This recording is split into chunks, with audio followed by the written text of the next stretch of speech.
Hey everybody, welcome back to the channel. More Birthright here as we wind our way through the remaining Rurik realms. We're coming close to the end here. Today we want to take a look at Urga-Zai, the sort of notorious bad guys of this last Wildlands section here. But before we get into that, guys, if you want to see videos like this early, other D&D content, other exclusives, and other just cool stuff for the games we cover, head on over to our Patreon. There's a link in the video description. And again, all the support there really does help out the channel, lets us find old obscure modules and stuff like that, rounding out our collections. Beyond Birthright, we got plans eventually to segue into other classic settings like Dark Sun and Ravenloft, among others. So there's plenty of good stuff coming. So the support there really helps us, again, bring you more content. But let's jump in with the Urga-Zai. So obviously not for players. Chaotic evil. The wilderness of Urga-Zai is home to savage goblin tribes and their humanoid allies, all under the chaotic rulership of the self-styled King Dargal, in quotes there.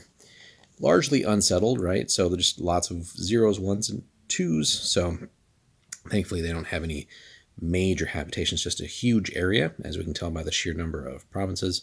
A little bit chaotic on the law there. There's multiple different contenders there. And temples do all seem to be organized under one, which are the Swords of Kartathok. No guild activity, right? Nobody really would want to trade with these guys, and there's no wizards established either. So, the law is controlled by individual warlords, though for unity's sake and to avoid his wrath, most lords do acknowledge Dargal's primacy. Temples, the goblin followers of Kartathok, aka the Big Boss, control several temples in Urga-Zai. Dargal boasts that his realm contains several true goblin shamans who wield what he considers awesome powers. He often insists they join his forces on raids. Though much of their time is taken up with the intricate and often incomprehensible rituals of Kartathok, the goblin shamans usually cooperate since it's what the big boss would want, quote unquote.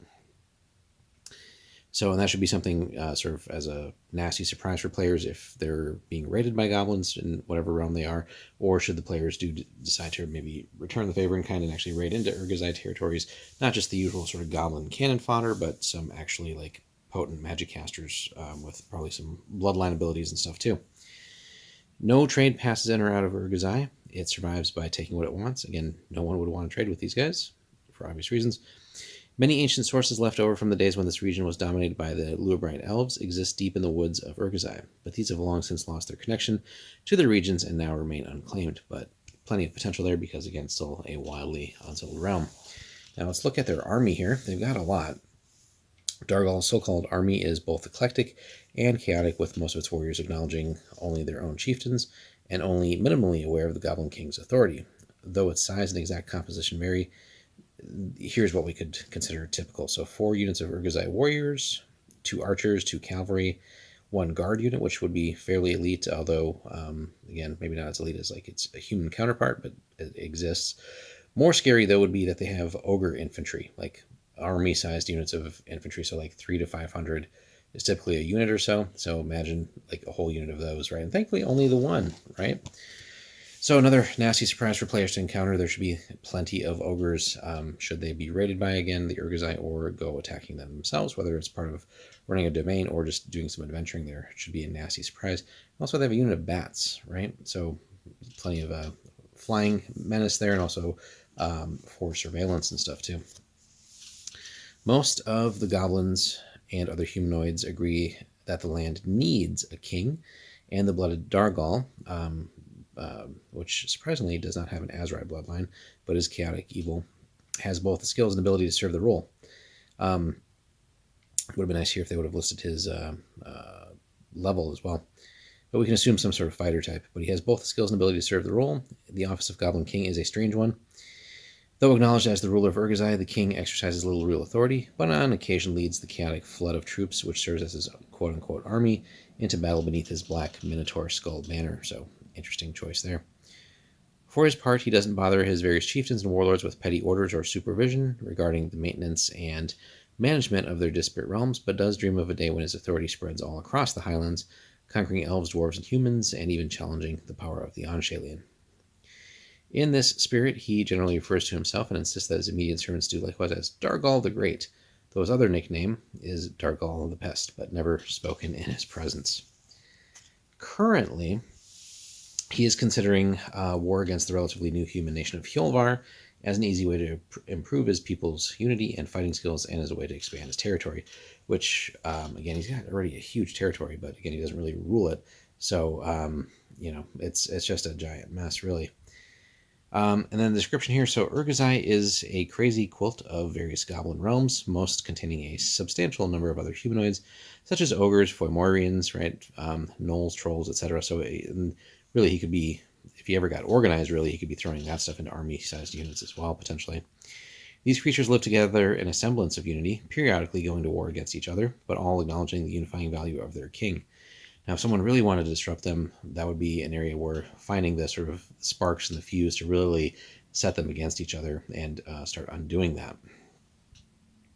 The king's role appears to be in persuading his bickering subjects to set aside their differences and remain together long enough for yet one more raid into Urga-Zai, reconnaissance in force into Danigau, or scouting foraging into Hjolvar or Kvigmar.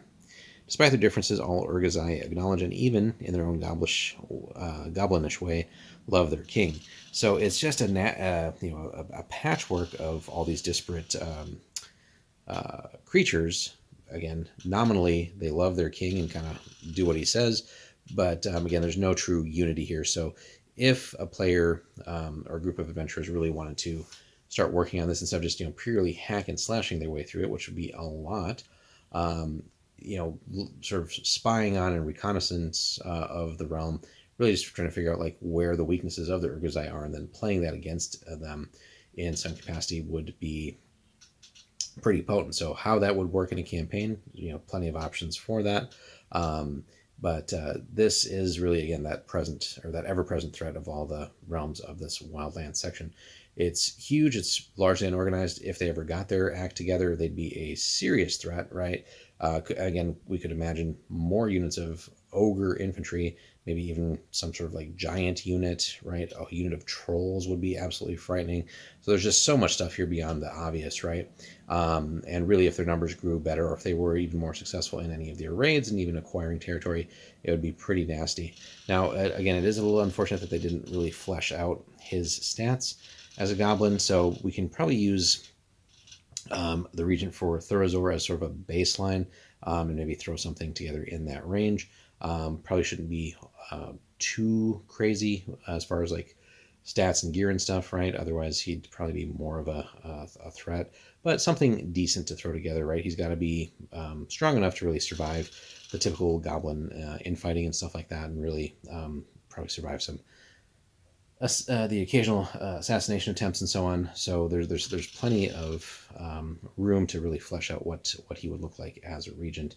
But obviously, like if there's frequent successes, that would be part of a campaign. Over time, he should also grow a little bit stronger in level too. But that's something for the DM to come up with. But yeah, we have another goblin realm here. This one's unlike Thurazor, which is semi-civilized, considering how just surrounded it is by human realms. This is kind of as well, but again, this is at the fringe of civilization, so it's just a wild patchwork here. But that leaves plenty of room for chaos and what the DM creatively wants to come up with. So let us know in the comments, guys, if you've run into Urga-Zai, if you've done any adventuring here, what have you done with it? Hit us up in the comments, like and subscribe. We'll see you in the next one.